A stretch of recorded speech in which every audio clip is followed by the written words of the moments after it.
This is Illiterate. My name is Evan. My name is Taylor. I read some stuff this week. I watched a movie this week. You didn't think we'd do it, but here we are. Clifford, the big red dog, is upon us. Looking into it, we were a bit, on the face value of it, it almost gets suspicious because it's so cut and dry to a point that it feels like nobody's given any of this a second look. We've never looked at the people responsible. We started to look at Scholastic, Right. Clifford, and the author of Clifford, and how all of it, we feel like we have just passed it by without understanding. I said very early before we even looked into it, is like Clifford the big red dog is one of the things in childhood you leave behind before you ever understand it. And so today we're giving the mutt its due. And all of the process behind it. Yeah, because when I was looking into it, Clifford then just gets cast aside as like he is and was and always will be. And then that's all over. And it's ubiquitous all over like our public school life. I mean, Clifford the Big Red Dog is bursting out of places where he doesn't belong. Scholastic Book Fairs. I mean, we've never given any of this a second thought. Like, is there a Ray Kroc of Scholastic Book Fairs? That's what I'm talking about. Hawking his childhood wares and you want to read this, kids, Yeah, so basic stats on the face of it. Came about in 1963. Until the author passed away. His very last year was in 2014, and the last book was the year after. 80 books in total. Wow. The thing we'll start with is Scholastic, the company, because they are the figurehead of a lot of what happens with these children's properties that we don't think anything of. So Clifford is actually their official mascot, and they are the world's largest print publisher of children's educational materials. I believe it. That red bar on the book cover, and this is a book for me if I'm 7. Clifford's often accompanying it, just literally bursting out of ads, like on your like school agenda, the thing that like the county would issue you. Yeah. So Scholastic started 101 years ago, 1920. Maurice Robinson is who's responsible. Very small start. School magazine. So this was just in Pennsylvania. It was a little 4-page magazine kind of profiling high school sports and social activities in the area, and eventually went out to 50 high schools. Oh my gosh, I love it. Over time, it grew to a national school magazine covering, news, current events, that kind of thing. Okay. And we're going to branch out into different facets of the Scholastic Empire, but they still publish this thing. A lot of it's digital now, but there's over 30 magazine titles in the Scholastic magazine circulation. Does this like coincide with the rise of like the Girl Scouts America, club, or like these types of like worldwide organizations focused for young adults? I'm just trying to think about as these types of things became more popular through public schools after the 60s. Well, so this is the 20s. So Maurice was coming back after World War. Yeah. Maurice was coming back after World War I and was noticing a market in people going to high school, and so definitely I don't have the numbers on when the Scouts and all of that, but he was sensing an uptick in this is a market, this is a demographic, people are here. What can we do with this? So moving on into the later half of the 20s, there is a award program that he starts called the Scholastic Art and Writing Award, where it's a program for young writers. So you could submit writing, and maybe it would be in the magazine, or you could get money and prizes or prestige for this. And I didn't realize a lot of famous names. So Truman Capote, Sylvia Plath, Stephen King, Andy Warhol, they were all recipients in some form or another of one of these Scholastic Writing Awards. And they still continue that to this day. That's a whole other facet, is scholarships and grants and things for young writers. I'll pull out a drawer. I've got one. Oh my God. Taylor, you check your desk. I probably would have applied if I had known that they were doing it still. Right. Onwards into the 40s is when they start doing book clubs. Now, this is not a like reading and you sit down in a circle and you talk about it. This is book sales. So this is a subscription-based model of receiving books. You'd rip out a form in the back of the magazine and the teacher could order it for you. Because if you were a kid in the 40s, you wouldn't know what book to get, or you couldn't own physically probably. Just think about not having a cell phone now. That was just like 20 years ago. Can you imagine being a child in the 30s, like trying to order something by Yeah. mail, And and again, your parents can't help you? yeah. It's also kind of genius that starting out with the magazine, they were already in the schools, and then, oh, here's a form in the back. Now it's circulating nationally. Oh, we can sell books through this. This is sick. They move on into the 60s, and this is the educational division. And this is educational materials, learning support, instructional materials. Still, though, with all of that, not quite profitable. They haven't found their mark. But a lot that they're doing in the book youth education space. Let's take a huge flip over to Clifford and get to where he meets them in the mix in the 60s. It starts with a guy, Norman Bridwell, growing up, not good at sports, not good at the trades. In high school, his shop teacher took his tools and said, here's a pad of paper. You seem to like to draw. Stick to that. He is unremarkable in the typical boyhood of the 1930s endeavors. You got to listen to the people who say, you don't want that. I tried to order spaghetti in a Jewish deli once, and the waitress just said no, and then pointed out something better on the menu, and she was right, and I appreciated it. So that's sometimes funny. Sometimes people know. And it's not even the encouragement, it's the discouragement that propels you to success. The sheer truth of it, just the honesty. But anyway. Well, even with that, so then the next piece, he liked to draw, but he even said he was never considered good. Like, he did the art classes in school, and he said he was never the best. The teachers always liked someone else's work, and he said the teachers didn't like my writing either. So he's just average on both fronts, but likes to draw. So he goes and studies at the Art Institute in Indianapolis, moves to New York to classes there, and becomes a commercial artist, postcards and advertisements and that kind of stuff. Gotcha. This is his attempt at doing the creative side of things. He marries this woman, Norma. So yes, he's Norman and his wife is Norma together. How wholesome is that? And he has stuff on the paperwork. Yeah, confusing. He has a daughter, Emily, and he's looking to supplement income as the family is growing with book illustration, any extra work that he can do. So in 1962, he puts together a portfolio of colorful drawings, going to children's book publishers in New York, trying to see if they're interested in anything. He tries 15 different publishers and no assignments. One of the publishers at Harper said, and this is the big kind of turnaround for him, they said, your art alone isn't good enough. Like, nobody of the publishers wanted to pair his artwork with any of the established authors that they had. And so she had said, go write a story to go along with one of your pictures. And she pulls out one of his sketches and says, there might be a story in this one. So I want to direct our listeners to, I found a link with the photo that she pulled out of his portfolio and said, maybe there's a story to this one. And it is the first incarnation of Clifford the Big Red Dog. I showed it to Evan ahead of time, so he knows kind of what it looks like. I'm staring into it right now.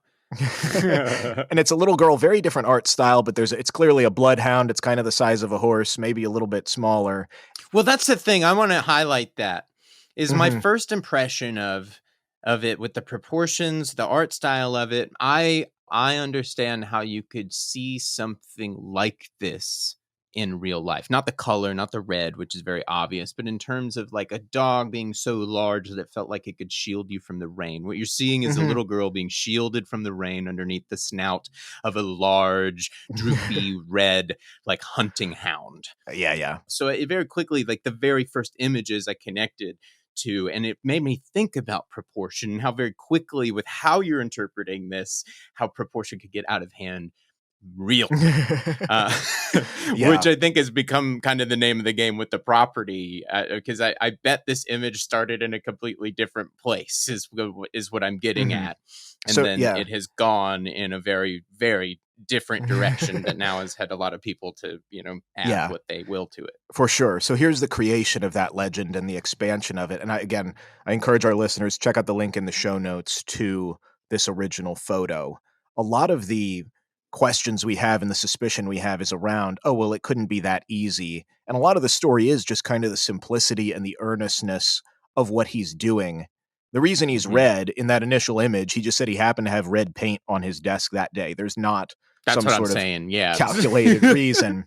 And then once it's not, and that's why, like, if you look at it backwards, or even before, if you like take out Clifford the character, you go, he's red because he's abnormally large. Like, you know, like you start reading into it immediately. Or red is the color of you love, might interpret it. Yeah, you know, and I'm like, this is exactly what I was looking at it from. I was like, if you know, the color doesn't matter. What am I seeing? I'm like, this image, I can understand a child being shielded from the, you know, like that. Kind of, and it grows. I just wanted to point out in particular with the color that it is literally what's laying around on his desk. Right. And so then with the encouragement of this publisher, he says, okay, I'll make the dog even bigger. And I'm going to purposely make the location vague for this story. It's kind of anywhere USA. It's the fact that he's big is what's exciting, not that he's, and this is, you know, the movie, they set it in New York and the. Yeah, I was going to say, it's like, well, that's all of the, like, on basic levels what the movie decided not to do. It's like, look. Right. Is leave. Yeah, just the.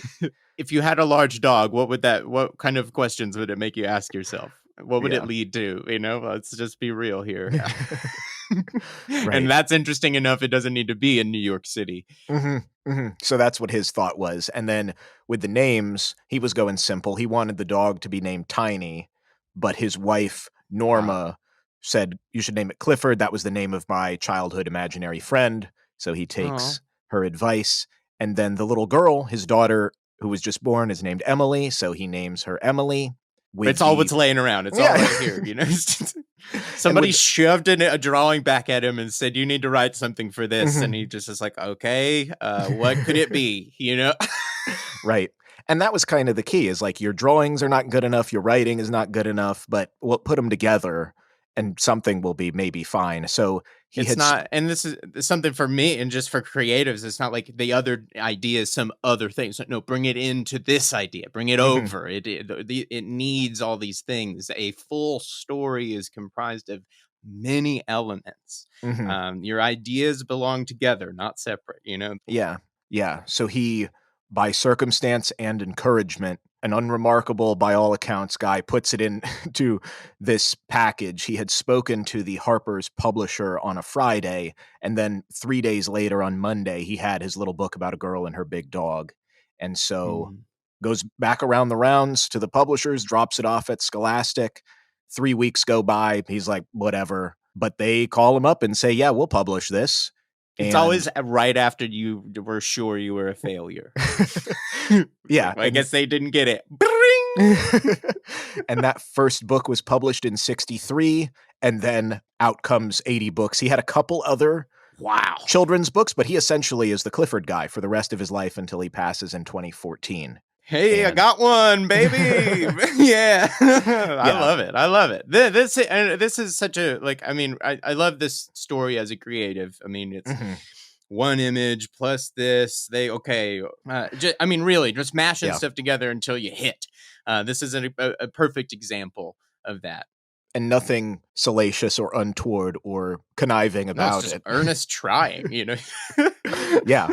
So onward we go to the rest of Scholastic's story, because it does then beg the question. It's like, well, but a big red dog and a girl, like, what's so, I still don't get it, you might say. That going way back to another episode that we did on Dr. Seuss eons ago, but I'll put a link to it if you want to catch up on that. The old world. Yeah. A little bit before he's coming out with Clifford, the Dick and Jane primers are being questioned by child psychology and the publishing establishment. The repeated phrasing, see Spot run, he runs fast, all of that stuff. Yeah. Dr. Seuss comes out with Cat in the Hat in 1957, just a few years before. What he's doing with Clifford is following that train and is needed by this publisher, Scholastic. Clifford has him in real life situations that children might understand, going to school, going to the doctor.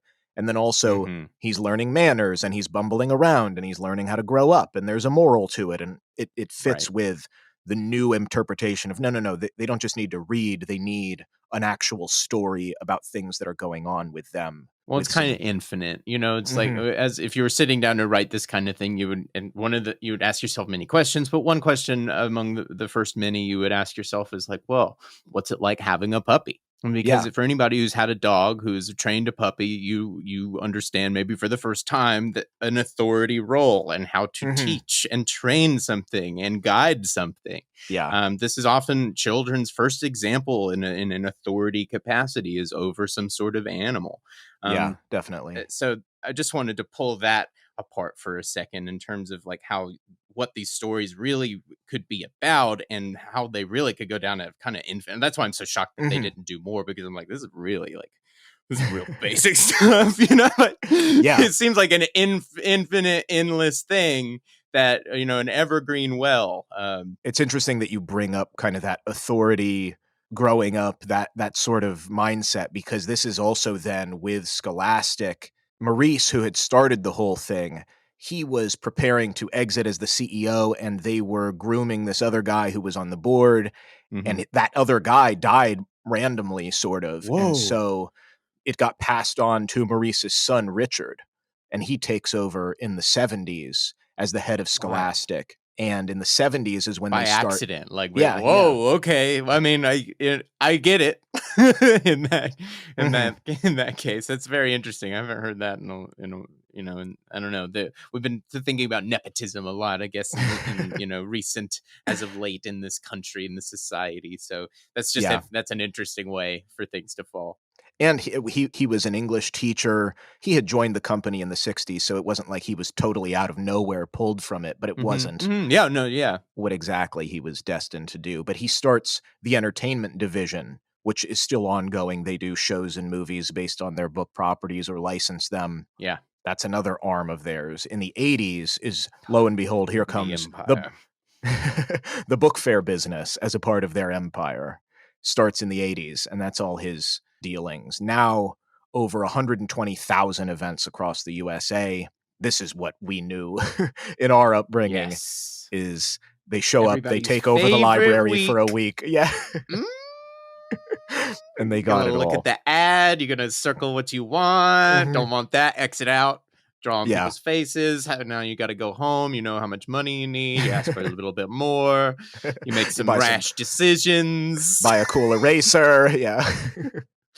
You end up like really not paying attention to any of that list, especially the stuff that you put on there just to look good for, you know, mom and dad, whatever. And then you get erasers, like you said. Everybody's favorite week. I loved it. Yeah. I had to look into, now being an adult, I'm like, is this some shrewd snake oil business only kind of thing? But again, like they have that pamphlets where you're supposed to like sell like prepackaged chocolate or whatever, or some sort of lamp, you know, like go door to door and like. Right. You know, there was one for like charity for cans and stuff. That felt like a real one. Yeah. But then there was weird, like we had to sell cookie dough or something for, I don't know. I can't remember. We were too young. It's an odd age to be like sending kids around to like hawk goods and right. Or be like, Mom, can you buy me this? It's like putting it under the presumption of education. Right. This is not asking the children to do the footwork. This is bringing like a store to the child's place of education, which is a bit different because it's books. Yeah. But even with that, it's like, are they just money hungry misers? Yeah. I've been asking myself this as of late. You start looking at these things in different lights. Yeah. Well, I looked into it, and the business adult side of things, the schools do receive a portion of sales from their hosting. Thank God. I found the latest one I could find, 2006, $95 million went to the schools that they hosted. And then they also match contributions for underserved areas to give more books. So there is a humanitarian charitable process to the whole thing. That's Obviously, they make money, but yeah, I mean, it doesn't run for nothing, I guess, you know, like. Yeah, they don't sweep like, the school of resources and then I would like to hear some updated figures, but but that figure in and of itself up until 2006, that's a number per year. That's annual.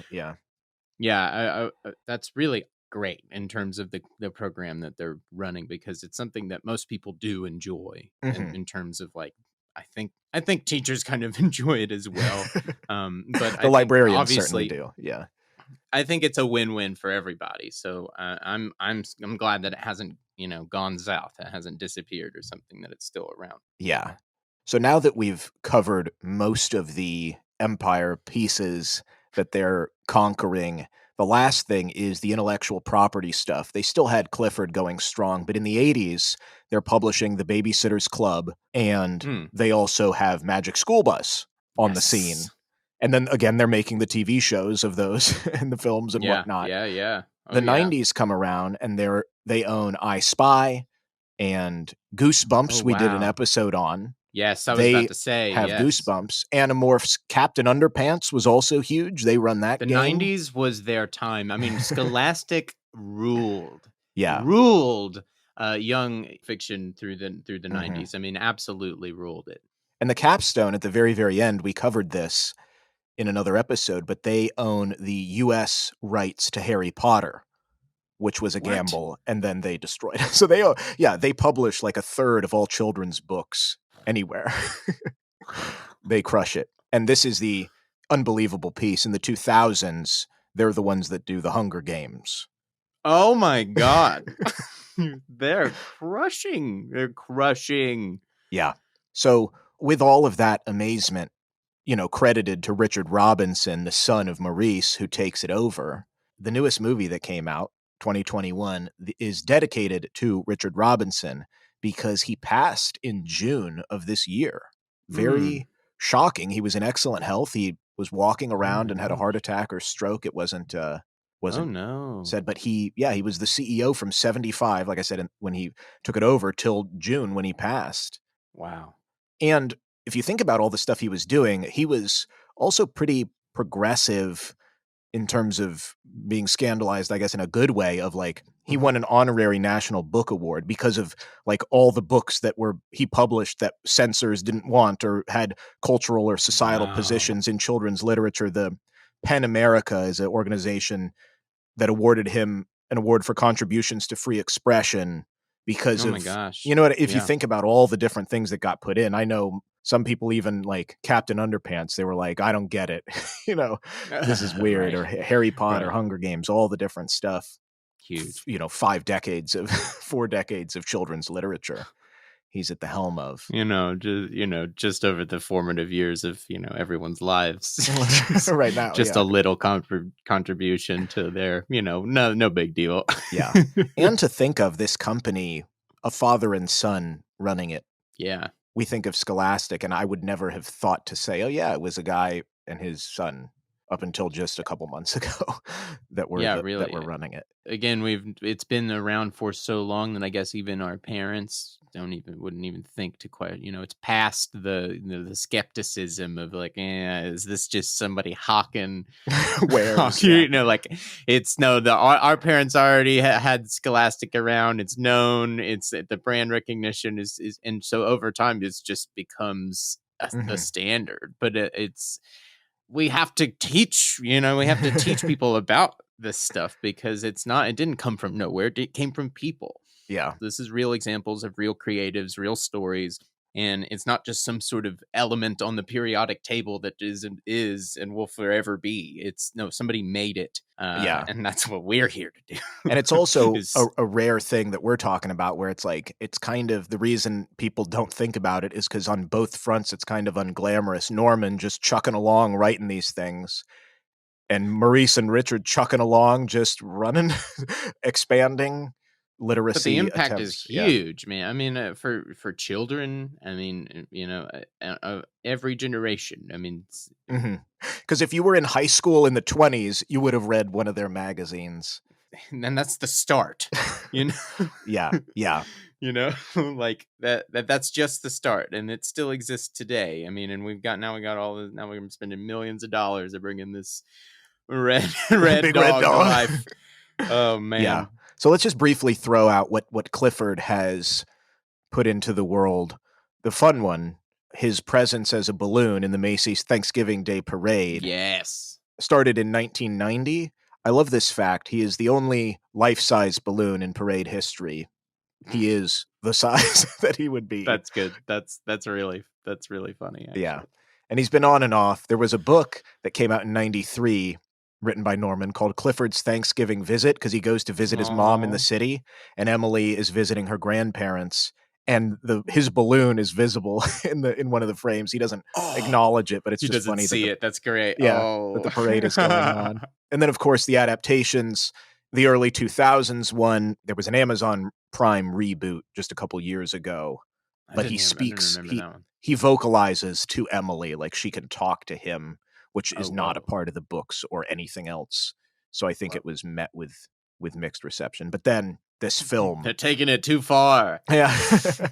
So this film has been, trying to be made since 2012, this live action animation. And we talk sometimes about the creative process, production process, nothing to write home about here, except for in the physical, tangible, like Clifford the Big Red Dog on screen. They used 2 puppeteers and created kind of this bizarre hybrid puppet thing that was on set all the time for the child actors to react to. What they're doing is, instead of like building a beautiful, detailed, like, animatronic, right, what they're doing is putting a representation out in the actual set so that they can get a lighting reference for visual effects. So that and eye lines, this color, exactly, eye lines, so that everybody's looking where they need to be looking, and so that they can see what this color, whatever it is, whatever this shape is, what it would look like under these lighting conditions. So what you have is kind of like this, like very rudimentary, like trash bag looking, like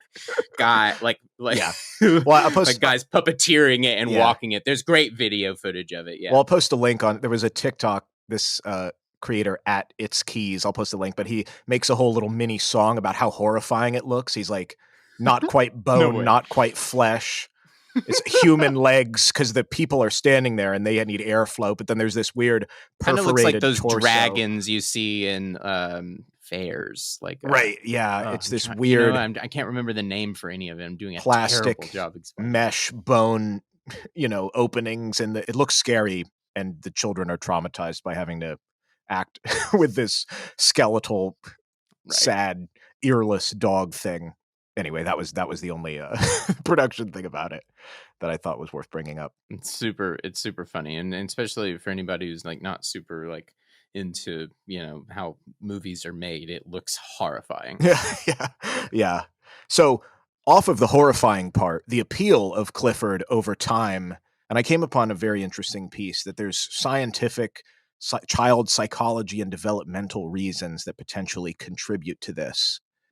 One of which is color, specifically the red that we had said meant nothing. There is a very primal response that humans, particularly babies and young kids, have to the color red.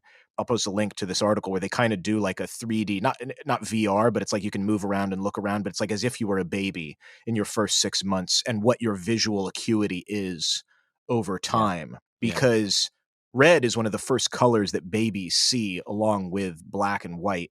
So perhaps there is some scientific basis to like a big red dog connecting in adolescence and infancy.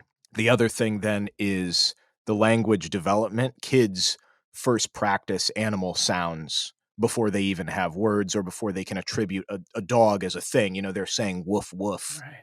So there is fascinating, a connection there. And then kind of the clumsiness stuff, like kids are developing motor control, and Emily is always forgiving him for making mistakes, and he's big and oafish and bumping into stuff. And like you were talking about at the top, it's like, why do we forget about him? It's because we've forgotten about visual acuity and language development and stumbling around. Hopefully we don't do any of that stuff. You just mature out of it. You just, it's not for you anymore. Yeah. So all like of trying to read a language you forgot. But all those reasons are interesting as far as the scientific, mental, unintentional reasons behind it. The last real reason maybe that ties into the author, it's like what Clifford does well, the best thing that sci-fi and fantasy writers do is you just do one fantastic thing. So like if it's a sci-fi story about an invention that stops world hunger, you don't also then have aliens attack. Right. You do, Clifford is the one thing. He doesn't travel through time. He doesn't talk. He doesn't walk upright. He just visits the beach and galumphs around and does dog things. And he's just a big red dog. So like that simplicity that we're like, well, what is it about it? And it's like, well, that's it. It's focused, Yeah. It's simple. Yeah. Well, and it's so interesting because if we'll talk about the movie we'll talk about maybe the movie I think is fine for its audience. Yeah. Looking at it from our point of view, I've seen the movie and somehow they take what was born out of simplicity.